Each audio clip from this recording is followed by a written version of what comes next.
तो स्टूडेंट्स, कैसे हैं आप सभी। Today we are going to study our topic some animals eat grass as food. आज हम लोग ये टॉपिक स्टडी करेंगे। इसके पहले जो बच्चे अभी तक पिछली वीडियो जो कि डायरिया पे थी वो अगर वॉच नहीं किए हैं तो जाके वॉच कर लें। लिंक आपको डिस्क्रिप्शन बॉक्स में मिल जाएगी, तो वहाँ से आप जाके वॉच कर सकते हैं। तो चलिए स्टार्ट करते हैं आज के टॉपिक को। Some animal eat grass as food. कुछ जानवर ऐसे भी हैं जो ग्रास खाते हैं फूड के रूप में। The herbivores animal such as cattle, goat, sheep, deer, antelope and giraffe etc. eat mainly grass and other plants leaves as food। तो मैंने आपको ये क्वेश्चन भी दिया था पिछली वीडियो में कि आप कमेंट करें कि जो एनिमल्स ग्रास खाते हैं उन्हें क्या कहते हैं। तो हर्बीवोर्स एनिमल वो होते हैं। तो जितने भी नाम लिए, जैसे कैटल में काऊ बफेलो हो गए, goat, sheep, deer, antelope and giraffe etcetera, ये सारे क्या खाते हैं? ग्रास या फिर plant leaves as food. Grass is rich in a carbohydrate called cellulose which act as a source of energy. ठीक है, ग्रास में सबसे ज़्यादा क्या होता है? कार्बोहाइड्रेट होता है, जिसको हम लोग सेलुलोज कहते हैं, जो कि एनर्जी का वर्क करता है। Cellulose carbohydrate is a quite tough material, so more times it is chewed by the animals the better। यानी कि सेलुलोज जो होता है वो टफ मटेरियल है, यानी थोड़ा हार्ड है, जिसकी वजह से जो एनिमल्स हैं उसे बार बार च्यू करते हैं, यानी चबाते हैं। The cellulose carbohydrate present in grass can be digested by the action of certain bacteria which are present in the stomach of animals called ruminants like cattle, goat, sheep, deer, antelope, giraffe etc। यानी कि जो भी जानवर grass खाते हैं या फिर plants खाते हैं तो उसमें सेलुलोज कार्बोहाइड्रेट ज़्यादा मात्रा में प्रेजेंट होता है, जिसको एक बैक्टीरिया है जो कि स्टमक में प्रेजेंट होता है एनिमल्स के, वो क्या करता है? डाइजेस्ट करता है। जिसका जो कि रूमिनेंट्स एनिमल होते हैं, तो उस उनके जो स्टमक है उसमें एक बैक्टीरिया पाया जाता है, वही क्या करता है? सेलुलोज कार्बोहाइड्रेट को डाइजेस्ट करता है। तो यहाँ पे आप रूमिनेंट समझ ही गए। रूमिनेंट्स वो एनिमल्स हैं जो प्लांट्स पे डिपेंड होते हैं, ग्रास पे डिपेंड होते हैं। समझ में आया आप? और इनके स्टमक में क्या होता है? एक बैक्टीरिया पाया जाता है जो कि सेलुलोज कार्बोहाइड्रेट को, जो कि सेलुलोज कार्बोहाइड्रेट कहाँ प्रेजेंट रहता है? ग्रास में, उसको डाइजेस्ट करता है। समझ गए? Thus in herbivores animals the stomach is adapted to digest the food like grass and leaves। तो हम ये कह सकते हैं कि हर्बीवोर्स एनिमल में जो स्टमक है वो एक तरह से अडेप्टेड है, यानी कि ऐसा ही है कि वो डाइजेस्ट कर देगा फूड। कैसे? ग्रास जैसे कि ग्रास, लीव्स, इन लोगों को डाइजेस्ट करने कि जैसा है वो हो गया है। मतलब कि वो इन सब चीज़ों को, ग्रास को, लीव्स को, इनको डाइजेस्ट कर लेगा। अभी हमारे स्टमक की बात करें तो क्या ये डाइजेस्ट कर पाएगा? नहीं ना। तो उनका एक तरह से अडेप्ट कर लिया है, यानी कि उस तरह से चेंज हो गया है। We will now describe the digestion in grass eating animal like cow in detail. अब हम लोग बात करेंगे digestion in grass eating animals में, जैसे कि काऊ हो गया, इसके बारे में डिटेल में थोड़ा सा पढ़ेंगे। तो चलिए देखते हैं इस टॉपिक में क्या है। Digestion in grass eating animal. In animal which eat grass have a special stomach to digest the tough cellulose carbohydrate present in grass. यानी कि एनिमल जैसे कि गाय हो गई, उसके पास एक स्पेशल स्टमक, मैंने कहा था ना कि ये ऐसे स्टमक हो जाते हैं जो सेलुलोज को डाइजेस्ट करने में कोई कसर नहीं छोड़ते हैं, यानी कि एकदम नॉर्मली डाइजेस्ट कर लेते हैं। The stomach of cow is large and consist of 4 compartment.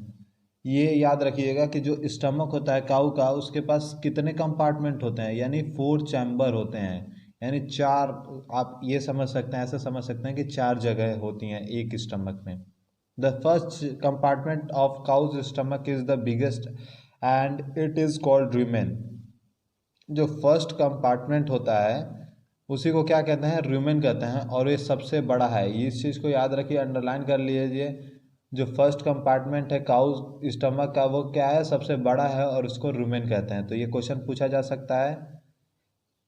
When cow eat grass as food while grazing it does not chew it completely, यानी कि जब गाय चरगाह में जब जाती है और घास खाती है तो वहाँ पे क्या करती है, जब घास खाती है तो वो अच्छे से च्यू नहीं करती है। क्यों क्यों ऐसा करती है, क्योंकि उसके पास टाइम इतना ज़्यादा नहीं है कि वो च्यू करे, तो उसका पेट ही नहीं भर पाएगा, इसीलिए वो जल्दी जल्दी जल्दी जल्दी जल्दी जल्दी वो निगलने सॉलो कर लेती है। The cow swallows the grass quickly with little chewing and stores in it in rumen. तो काउ क्या करती है, उसे जल्दी जल्दी च्यू थोड़ा थोड़ा कर करके और जल्दी जल्दी स्टोर कर लेती है, सॉलो कर लेती है। The rumen contains cellulose digesting bacteria। rumen के पास क्या होता है, cellulose digesting bacteria होता है। The bacteria present in the rumen of cow start to digest cellulose carbohydrate present in grass food। यानी कि जो भी बैक्टीरिया प्रेजेंट होता है rumen में, यानी कि र्यूमेन क्या है, सबसे बड़ा स्टमक है ना, स्टमक का चैम्बर है ना काऊ का। तो वहाँ पे जो बैक्टीरिया प्रेजेंट होता है वो डाइजेस्ट करना शुरू कर देता है सेलुलोज कार्बोहाइड्रेट को, जो कि ग्रास में प्रेजेंट होते हैं। दस the grass is partially digested in the rumen. तब जाके जो ग्रास होती है वो थोड़ा सा डाइजेस्ट हो जाती है, पार्शियली लिखा है बेटा जी, पूरा नहीं, थोड़ा सा डाइजेस्ट हो जाती है र्यूमेन में। The partially digested food in the rumen of cow is called cud. तो जो पार्शियली डाइजेस्टेड फूड होता है, अब उसे ग्रास ना बोल के क्या बोलते हैं, कर्ड बोलते हैं।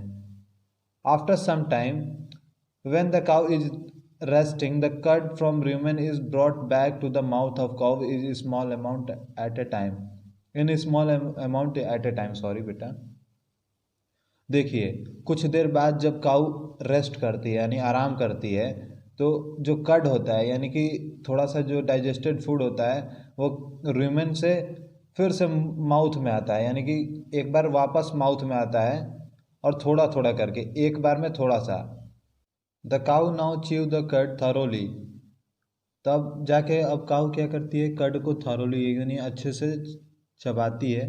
This is why many times we see a cow moving its jaw from side to side and chewing continuously even when it is not eating grass. तभी हम देखते हैं कि बहुत बार कि काऊ क्या कर रही होती है, अपने जॉज को इधर से उधर मूव कर रही होती है कंटिन्यूसली यानी लगातार, जबकि वो कोई ग्रास नहीं खा रही होती है उस टाइम पे। The process by which the cud is brought back from the stomach to the mouth of animal and chewed again is called rumination. यानी कि कर्ड को वापस लाना रूमेन से और उसे माउथ में च्यू करना दोबारा, इसी प्रोसेस को क्या कहते हैं, rumination. All the animals which chew the cud are called ruminants. यानी कि रूमिनेंट्स किसे कहते हैं, मैंने बोला था कि ग्रास ईटिंग एनिमल्स को, जो कर्ड को यानी कि पार्शियली डाइजेस्टेड ग्रास को दोबारा च्यू करे उन्हीं को क्या बोलते हैं, रूमिनेंट्स बोलते हैं। ये एकदम प्रॉपर डिफिनीशन हो गई, नॉर्मली छोटी सी लाइन आप लर्न कर सकते हैं। When the cud is thoroughly chewed in the mouth of the cow, it is swallowed again। यानी कि जब कर्ड को थॉरोली एकदम अच्छे से जो काऊ है च्यू कर लेती है तो उसे फिर से निकल जाती है। But this chewed cud does not go back to rumen. लेकिन ये जो च्यूड कर्ड होता है वो रूमेन में नहीं जाता है, यानी रूमेन कंपार्टमेंट में नहीं जाता है। The thoroughly chewed curd now goes into the other compartment of the cow stomach and then into the small intestine for complete digestion and absorption। तो अब ये दोबारा दूसरे कंपार्टमेंट में जाता है और वहाँ उसके बाद से कहा जाता है स्मॉल इंटेस्टाइन में, वहाँ पे उसका कंप्लीट डाइजेशन होता है और ऑब्जॉर्प्शन होता है। The ruminant cannot chew the food completely at the time when they eat it because they have very short time available for grazing grass। यानी कि जो काऊ हैं, जैसे कि काऊ जैसे जितने भी जानवर हैं, वो जिस समय खाना मतलब उनको मिला होता है, ग्रेजिंग कर रहे होते हैं यानी कि घास खा रहे होते हैं, उसी समय उसको च्यू नहीं करते हैं। क्यों नहीं करते हैं, क्योंकि मैंने बताया कि उनका स्टमक बहुत बड़ा होता है, तो उनकी भूख रह जाएगी यानी वो हंग्री ही रह जाएंगे, इसीलिए वो क्या करते हैं, उसे जल्दी जल्दी खा लेते हैं और बाद में उसको च्यू करते हैं। So they want to store as much as grass as possible in their stomach in short time available to them. तो वो जल्दी जल्दी स्टोर करना चाहते हैं, क्योंकि उनके पास कम समय है तो वो चाहेंगे ना कि जल्दी से अपने स्टमक में रख लें। The animals called ruminant can survive on the grass as food because they have certain bacteria in the rumen part of their stomach which can digest the cellulose carbohydrate present in grass.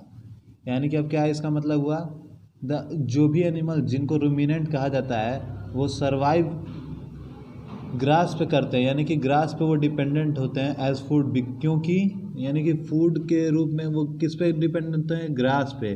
क्यों ऐसा होता है, क्योंकि उनके rumen जो compartment है stomach का, उसमें क्या होते हैं, बैक्टीरिया होती हैं जो कि उनके स्टमक का हिस्सा है, कहीं ना कहीं हिस्सा है ना, जो बैक्टीरिया हैं जो कि सेलुलोज कार्बोहाइड्रेट को डाइजेस्ट कर देती हैं, जो कि ग्रास में प्रेजेंट होता है। मीन्स ये ग्रास को कैसे डाइजेस्ट करते हैं, इनके स्टमक में जो बैक्टीरिया है वो डाइजेस्ट करता है। The cellulose digesting bacteria are not present in the body of human beings due to which human beings can not digest cellulose carbohydrate present in the plants food. अब यही जो cellulose digesting bacteria है वो हमारे stomach में present नहीं होता है, जिसकी वजह से हम लोग सेलुलोज कार्बोहाइड्रेट जो प्लांट्स में प्रेजेंट होता है ग्रास व्रास में, वो हम लोग डाइजेस्ट नहीं करते हैं, इसीलिए हम लोग ग्रास खाते भी नहीं हैं। We can not survive by eating only grass, हम लोग केवल घास खा के तो जिंदा रह नहीं पाएंगे। Because this food contain mainly cellulose carbohydrate and our body does not have bacteria which can digest cellulose carbohydrate. क्योंकि ग्रास खा के हम जिंदा इसलिए नहीं रह सकते हैं क्योंकि ये केवल सेलुलोज कार्बोहाइड्रेट कंटेन करते हैं और हमारे पास कोई बैक्टीरिया भी नहीं है जो कि इन्हें डाइजेस्ट करे। ठीक है, so far we have discussed the digestion in human beings and other animals which possess digestive system. There are however many small animals which do not have a mouth and digestive system. अभी हम लोगों ने बहुत सारे human beings के बारे में बात किया, एनिमल्स के बारे में बात किया। अब हम बात उनकी करेंगे, कुछ ऐसे छोटे छोटे जानवर जिनके पास ना ही प्रॉपर माउथ है और ना ही डाइजेस्टिव सिस्टम है। One example of an organism having no fixed mouth and no digestive system is a tiny animal called amoeba. इसका एग्जाम्पल एक अमीबा है। We will now discuss how much organism take in food and digested. तो अब हम discuss करेंगे कि कितने organism हैं जो फूड लेते हैं और उसे डाइजेस्ट कर देते हैं। तो बेटा जी आप लोग इसे अच्छे से पढ़ेंगे और मैं आप लोग को अभी एक कंपार्टमेंट बताया हूँ काऊ का, मैं चाहता हूँ कि और भी आप लोग जान पाएँ, इसलिए मैं थोड़ा सा ऐड करना चाहता हूँ उसमें। देखिए यहाँ पे आपको र्यूमेन दिख जा रहा है, उसके बाद से ये रेक्टिकुलम होता है जो थोड़ा सा फ्रंट में है, उसके बाद से ये जो बीच में सर्कल टाइप का दिख रहा है उसे ओमाशम भी बोलते हैं। और ये जो हल्का सा ये लाइनिंग ये जो लाइन की तरह दिख रहा है इसे अबोमाशम बोलते हैं। इसकी स्पेलिंग बेटा जी ये है ABOMASUM। ठीक है, तो ये कुछ पार्ट्स हैं जिनको आप लर्न कर सकते हैं एक्स्ट्रा नॉलेज के लिए। और देख लीजिए ये इसे रूमिनेंट बोलते हैं। क्यों बोलते हैं, क्योंकि ये कड को च्यू करती है, इसीलिए इसको रूमिनेंट भी बोलते हैं। तो मैं सोचा आप लोग को ये बता दूं तो आप लोग इसे लर्न कर लीजिए। यही 4 चैम्बर हैं काऊ के स्टमक का, और ये देखिए ये पूरा स्टमक है, यहाँ पे डिनोट किया गया है। तो इसकी स्पेलिंग है RETICULUM, ये है OMASUM, ये है ABOSMASUM। तो कहीं कन्फ्यूज़न ना हो आप लोग इसे लिख सकते हैं। ये ओमाशम है, ये अबोमाशम है और ये रेटिकुलम है और ये रूमेन, तो आप समझ ही रहे हैं। तो बेटा ये थी आज की क्लास में, ये चीज़ों को हम लोगों ने स्टडी किया, तो आप इसे एक बार अच्छे से रिवाइज कर लीजिएगा। यदि कोई क्वेश्चंस आते हैं दिमाग में तो आप लोग पूछ सकते हैं। So thank you student, thank you so much for watching this video.